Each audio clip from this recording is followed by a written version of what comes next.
Estás escuchando En Sintonía con tu Salud.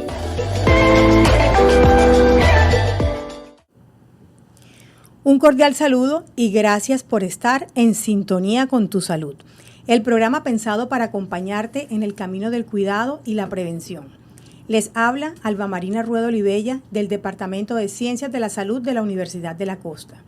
Y cada martes de 5 a 5:30 de la tarde compartimos experiencias, conocimientos y reflexiones para vivir con mayor bienestar. Aquí la salud no es un tema más, es el eje de nuestra vida. Hoy hablaremos de un tema esencial para el bienestar integral: salud mental, cuidar la mente, cuidar la vida. Te invito a participar en nuestras redes sociales con el hashtag En Sintonía con tu Salud. Comparte tus preguntas, comentarios y experiencias.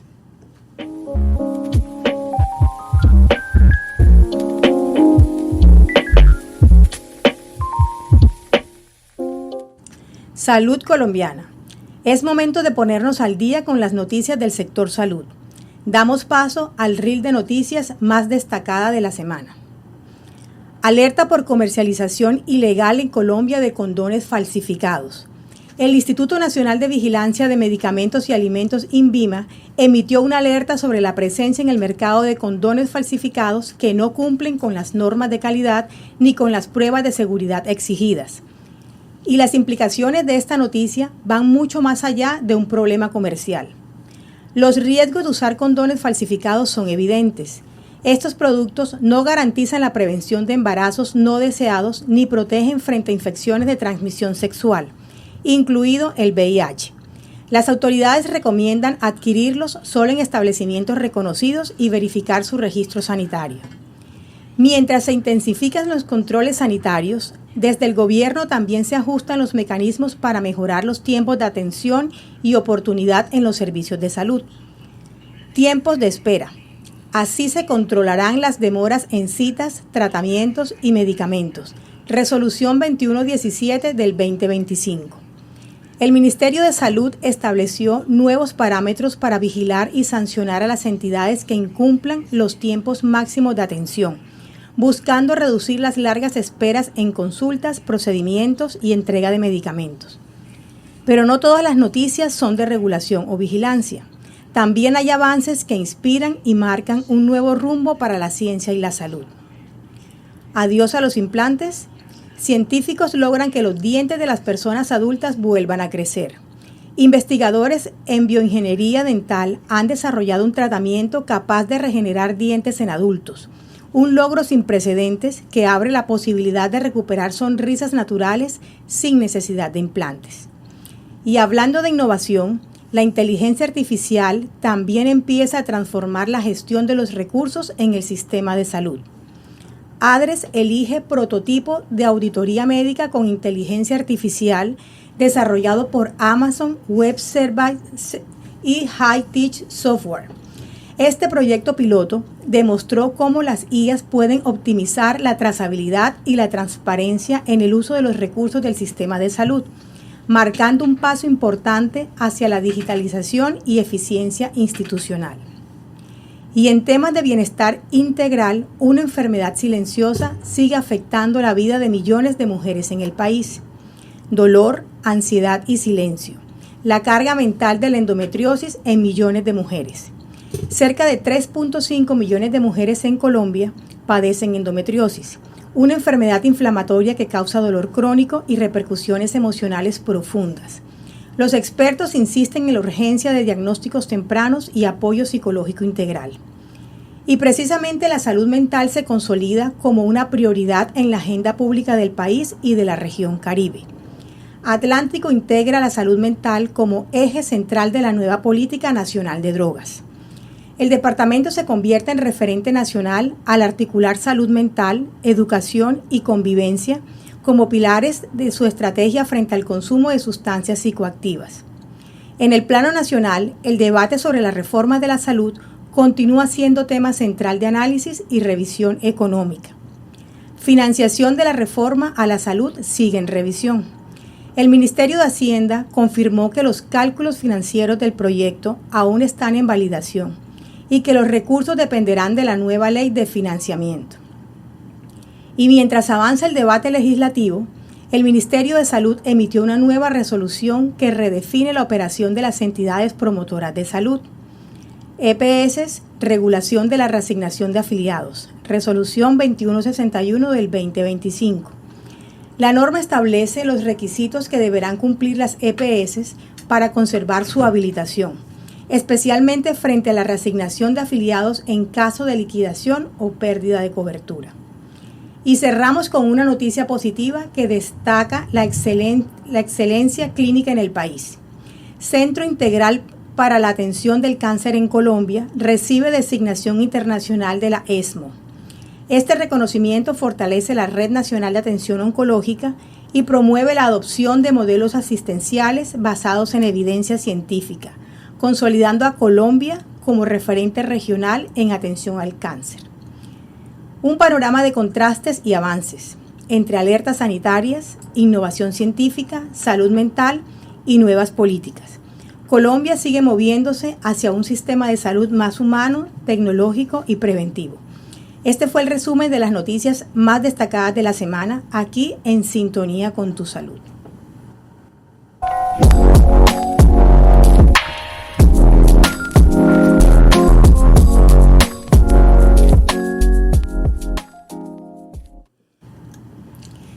Dato curioso. ¿Sabías que según la Organización Mundial de la Salud, 1 de cada 4 personas experimentará un trastorno de salud mental en algún momento de su vida? En Colombia, los problemas más frecuentes son la depresión, la ansiedad y los trastornos relacionados con el estrés. Consejo de la semana. Dedica al menos 10 minutos diarios a una pausa consciente. Respira. Desconéctate del ruido digital y reconoce cómo te sientes. Practicar la atención plena o mindfulness puede reducir el estrés, mejorar la concentración y fortalecer el equilibrio emocional. Recuerda, cuidar tu mente también es cuidar tu cuerpo. Con este consejo cerramos nuestra sección y continuamos con más en Sintonía con tu Salud.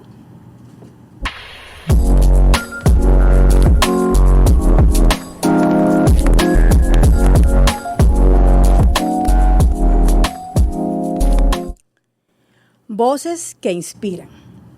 Y ahora damos paso a nuestra sección Voces que inspiran, donde el conocimiento y la experiencia se convierten en herramientas para el bienestar. Hoy hablaremos de salud mental, un tema que cada vez ocupa más espacio en nuestras conversaciones y en las políticas de salud pública. Cuidar la mente, reconocer nuestras emociones y pedir ayuda cuando la necesitamos son actos de valentía y autocuidado. Para profundizar en este tema y conocer distintas miradas, hoy tenemos el gusto de contar con 2 profesionales destacados. Eileen Andrea García Montaño, magíster en Psicología Clínica, coordinadora del área de Desarrollo Humano, Salud y Clínica en la Universidad de la Costa. Con más de 11 años de experiencia, ha trabajado en la prevención del riesgo suicida y la promoción del bienestar psicológico. Andrés Ramírez Giraldo, psicólogo, magíster en neuropsicología y doctor en psicología con orientación en neurociencia cognitiva aplicada. Actualmente es coordinador administrativo del doctorado de neurociencia cognitiva aplicada y director en la maestría en psicología clínica en la Universidad de la Costa. Bienvenidos a En Sintonía con tu Salud. Doctora Eileen, iniciemos con usted. Hola. ¿Qué entendemos por salud mental y por qué es tan importante hablar de ella? Bueno, primero que todo, buenas tardes, Alba, buenas tardes, Andrés. Qué gusto compartir con ustedes dos este espacio tan especial, hablar de un tema que personalmente me encanta, es la salud mental, pero también, por supuesto, estar en sintonía con los oyentes, son las personas más importantes, las personas que merecen estar bien informadas y, por supuesto, escuchar acerca de salud mental. Tú ahorita decías algo muy importante y va en línea con lo que me preguntas. La salud mental es algo que cada vez es más objeto de conversaciones. Es cierto, pero falta muchísimo más. Por eso aprovechar este tipo de espacios es muy valioso para mí. Lo importante y lo que quisiera resaltar el día de hoy frente a qué entendemos por salud mental, que es una pregunta muy amplia, trataré de resumirlo, y por qué es tan importante hablar de ella. quisiera organizarlo en dos planteamientos. En primer lugar, es que la salud mental debemos entenderla en lo posible como un estado de bienestar integral, que nos permita a todas las personas partir desde el propio reconocimiento de nuestras capacidades, quiénes somos, qué habilidades tenemos, qué fortalezas e incluso qué debilidades tenemos. Eso hace parte de la salud mental. Y la posibilidad desde ese reconocimiento de saber qué herramientas tenemos para afrontar las tensiones y el estrés y las dificultades de la vida cotidiana, pues que son bien esperadas día con día. Y que a partir de esos recursos y a partir de esas situaciones podamos trabajar de una forma productiva, pero incluso también aspirar a querer contribuir a la comunidad, entendiendo por comunidad nuestra propia familia, nuestro trabajo, nuestro ambiente académico. Todas esas aristas son importantes para entender la salud mental. En algún momento de la historia se entendía la salud mental como la ausencia de enfermedad. Ya no es entendido así, afortunadamente. Por eso es una visión integral que incluye variables como las que te menciono. Ahora bien, ¿por qué es importante hablar de salud mental? Porque al nosotros estar aquí sentados, rompemos ciertos estigmas que la salud mental ha tenido a lo largo de la historia. Siempre le digo a mis estudiantes que nunca va a ser suficiente hablar de salud mental hasta que el discurso no sea tan normativo para nosotros como hablar de salud física. Primero, cada vez que a ti te preguntan ¿cómo estás de salud?, nuestro pensamiento automáticamente se va a pensar en nuestra salud física, cómo está nuestro cuerpo, pero no pensamos al mismo tiempo, al mismo nivel, cómo está nuestra salud mental. Hasta que ese discurso no se equipare, pues ahí necesitamos enfatizar. Sería esa la importancia. Gracias, Ailín, por recordarnos que hablar de salud mental es también hablar de empatía y humanidad. Seguimos con el doctor Andrés Ramírez. Desde la neurociencia cognitiva, ¿cómo se explican los cambios emocionales y de comportamiento que afectan nuestra salud mental? Pues muy buenas tardes, gracias por la invitación. Te cuento que la neurociencia o la neurociencia cognitiva no ve las emociones y la conducta como aspectos abstractos, sino que lo ve como parte de un sistema interconectado, ¿cierto?, que se va a dar. Las emociones va a ser el ingreso de una información que de medio captamos a través de los sentidos y van a llegar a ciertos órganos del subcórtex que van a comunicar con la corteza, sobre todo a nivel prefrontal, donde se va a tomar las decisiones y generar un proceso de comportamiento, ¿cierto? Entonces digamos que ese circuito que son, imaginémonos como una ciudad, ¿cierto?, que está llena de calles y que conecta de diferentes vías, diferentes lugares de esa ciudad.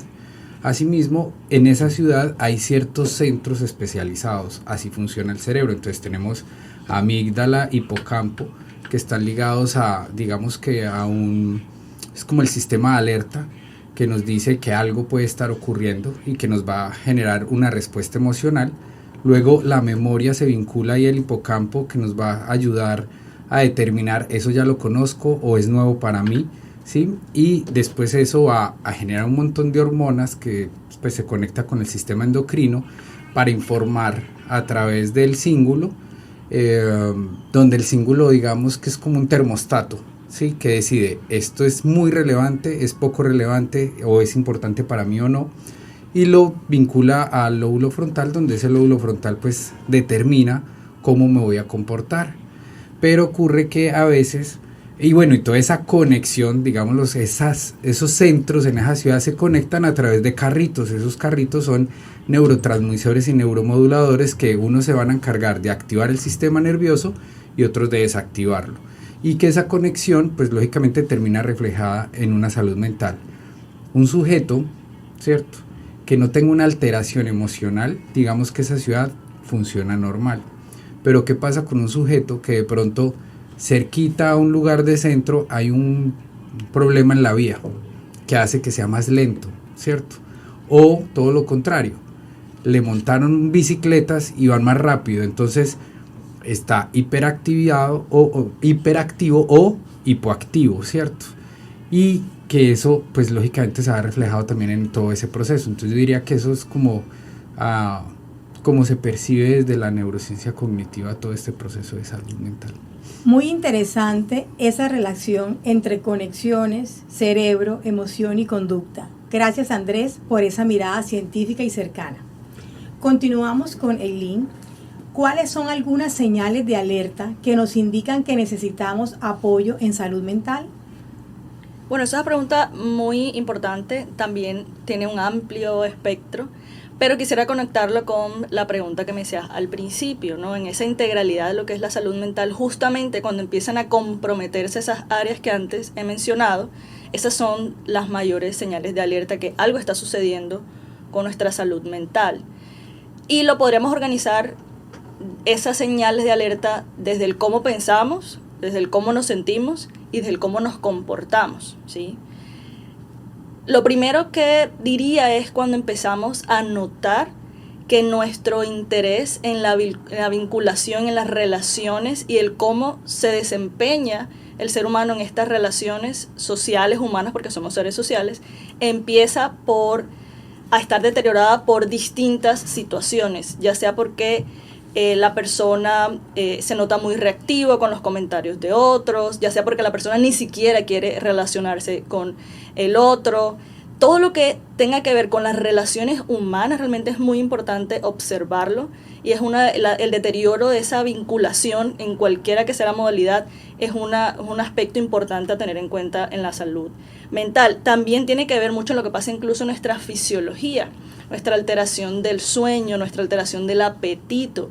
Y digo alteración porque es que a veces pensamos que cuando la persona duerme más de lo esperado o cuando come más de lo esperado, pero no, hay personas que al contrario, el comer menos de lo esperado o el dormir menos de lo esperado, pese a que esta sociedad premia mucho de esos elementos como casi no duermo y estoy más productivo. Al contrario, cualquier tipo de alteración de los patrones esperables a nivel fisiológico para nuestra salud es motivo de observación y de estar como atento. Y por supuesto también lo que pensamos, cómo pienso de mí mismo, cómo pienso de mis habilidades, de mi competencia, lo que te decía al principio.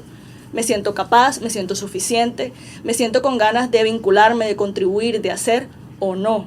Cuando la respuesta es no, son esas señales que tenemos que detectar.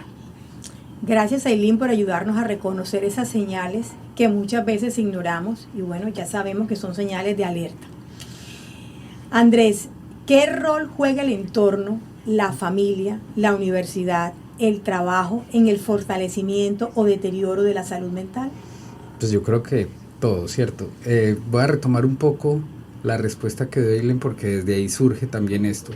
Pensemos en un sujeto, ¿cierto? Que tenemos alrededor de 70.000 años de registro de existencia, ¿cierto? Como Homo sapiens sapiens que somos. Y entendamos que ese cerebro es como una evolución de otros que van avanzando y que su principal proceso era la supervivencia, ¿cierto? Supervivencia, aspectos que ahí les mencionó como si no duermes, no sobrevives, si no comes, no sobrevives, si no tomas agua, no sobrevives, si no controlas tu temperatura, ¿cierto? Si no evacúas. Entonces, todas esas necesidades básicas, si no están en equilibrio, lógicamente va a haber una alteración. ¿Qué hizo que nosotros pasáramos de una escala media, ¿cierto? De la supervivencia, porque nosotros comíamos era cartílagos antes, o sea que íbamos después del león, después de la hiena, y ahí íbamos nosotros y nuestro consumo era cartílagos y pasamos a ser en la primera como tal, pues yo te diría que fue la habilidad del lenguaje, ¿cierto? Se desarrolla el lenguaje, nos formamos como sociedad, empezamos a podernos comunicar, andar de más de 50, poder pasar a 150, más o menos, como eso ya es una patota de gente que lógicamente empieza a comunicarse. Y ahí empiezan esos desarrollos que son la familia, los ámbitos de donde me empiezo a desarrollar como productor o no de esa misma sociedad en la que me desarrollo, sea desde un liderazgo o desde otro punto de vista, ¿cierto? Ya somos muchos, pues ya pasamos de ser un grupo de 150 a ser un grupo bastante extenso, que lógicamente nos viene también a un cerebro que solamente busca supervivencia y que parte de la supervivencia es la comunicación, ¿cierto? Como lo venimos hablando, entonces en la familia, en el trabajo, en la escuela, pues también está esa comunicación y depende de cómo sea ese tratamiento de la familia o del trabajo o del espacio educativo, pues lógicamente se va reflejado en la salud mental del sujeto. Porque somos seres sociables. Exacto, y va a haber una alteración o no. ¿Y qué ocurre? Que como seres sociales que vemos estos 70.000 años, ahora cada vez con el acceso a las tecnologías sociales, nos estamos volviendo más asociales porque vamos a tener menos contacto directo con las personas, porque parte de la empatía está en podernos mirar.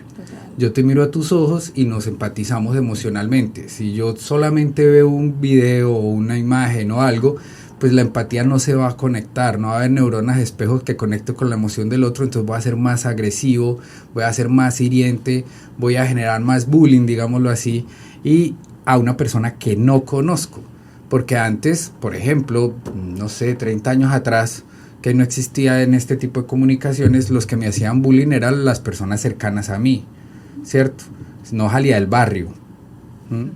Y ahora, pues ahora hasta del otro lado del planeta se pueden burlar de mí en otro idioma.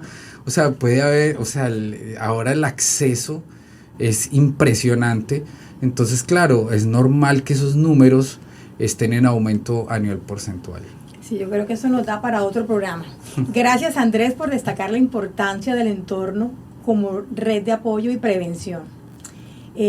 Doctora García, ¿qué acciones prácticas podemos tomar día a día para fortalecer nuestra salud mental? Creo que esa es la pregunta más importante. Y para la audiencia que nos escucha, quisiera de pronto resumirlo, incluso dar un tip con el término o la frase o el concepto más bien con el que en la psicología se entiende el ser humano, y es que somos seres biopsicosociales. Biopsicosociales. Tenemos una parte biológica, una parte psicológica y una parte social. Eso es lo que define al ser humano. Por lo tanto, de manera intencional deberíamos ocuparnos de cada una de esas tres aristas. Entonces preguntarnos, ¿qué estoy haciendo yo por mi parte psicológica, por mi psique? ¿Qué estoy haciendo por mi parte biológica, psicológica y social? Sí, esos tres elementos son fundamentales. En términos de la parte biológica y conectándolo con los dos planteamientos anteriores, pues tengo que cuidar cómo duermo, cómo como, si hago actividad física. Y todo eso creo que lo resumiría en tratar de establecer una rutina. La rutina es amiga de la salud mental. Los horarios, ¿sí? Obviamente con flexibilidad, pero una rutina es fundamental, ¿sí? En la parte psicológica, tantas cosas que podría decirte, pero para la audiencia creo que lo podría resumir. El mejor consejo que podría darte como profesional de la salud mental es hablar. Hablar de lo que sientes, hablar de tus problemas, hablar salva vidas. Y a veces no, casi nunca las personas están acostumbradas a hablar de la salud mental. Se suele hablar de lo políticamente correcto, se suele hablar de la vida de otros, pero no se suele hablar de tu vida y lo que realmente es importante y fundamental. Entonces, tener conversaciones edificantes, expansivas, a veces incluso incómodas, es lo que realmente va a ser una contribución por tu salud mental. Y a nivel social, la última parte, pero no menos importante, pues por supuesto, intencionalmente cuidar nuestras relaciones sociales. Fíjate, tú ahorita decías en la introducción que, bueno, lo que se conversa aquí busca estar basado en la evidencia. La evidencia científica nos dice que la red social, la red de apoyo, es una de las variables más importantes para la salud y el bienestar a nivel psicológico. Entonces, lo resumiría en eso. Gracias, Ailín, por esas estrategias simples pero poderosas para mantenernos emocionalmente equilibrados. Andrés, desde su experiencia, ¿cuál es el mayor reto que enfrenta Colombia para mejorar la atención y la cultura en torno a la salud mental? Bueno, esa es una pregunta interesante desde el punto de vista que son muchas cosas, ¿cierto? Lo primero es el tabú, ¿sí? Hay un tabú bastante significativo a nivel de lo que es salud mental, lo había dicho Eileen al comienzo, ¿cierto? Donde decía, mira, observen que estamos ante una exposición de una situación y nosotros como cultura, digamos que en este momento estamos partidos en dos. Tenemos una que es la nueva generación y la antigua generación, digámoslo así. Entonces los de la antigua generación decimos, hay una generación de cristal, pero yo creo que la generación de cristal como tal no existe, sino que estos chicos les enseñamos derechos, les enseñamos a leer emociones, les enseñamos a expresarlas. Entonces, ¿qué esperamos? Ellos, claro, sienten algo, lo expresan. Entonces se quejan, porque como a nosotros nos decían cállese, no sienta, no viva. Entonces ese tabú yo creo que en parte también nos está dividiendo mucho como cultura. Pero tengo fe en ese futuro porque estos chicos de verdad están aprendiendo mucho de cómo expresar hacia afuera toda esa salud. Excelente reflexión, Andrés. Nos dejas el reto de seguir construyendo una sociedad más empática y consciente. Queremos agradecer especialmente a nuestros invitados, a Ailín García Montaño y a Andrés Ramírez Giraldo, por compartir su conocimiento y sensibilidad sobre un tema tan necesario como la salud mental. Sus aportes nos invitan a hablar sin miedo, a cuidarnos de nosotros y de los demás, y a comprender que buscar ayuda es un acto de fortaleza. Así llegamos al final de este espacio en el que tu bienestar es protagonista. Hoy reflexionamos sobre la salud mental, un tema que nos recuerda que cuidar la mente es cuidar la vida. Los acompañó Alba Marina Ruedo Olivella del Departamento de Ciencias de la Salud de la Universidad de la Costa. Ha sido un gusto estar con ustedes en sintonía con tu salud. Nos encontramos el próximo martes con un nuevo tema para seguir construyendo bienestar y conciencia. Hasta pronto.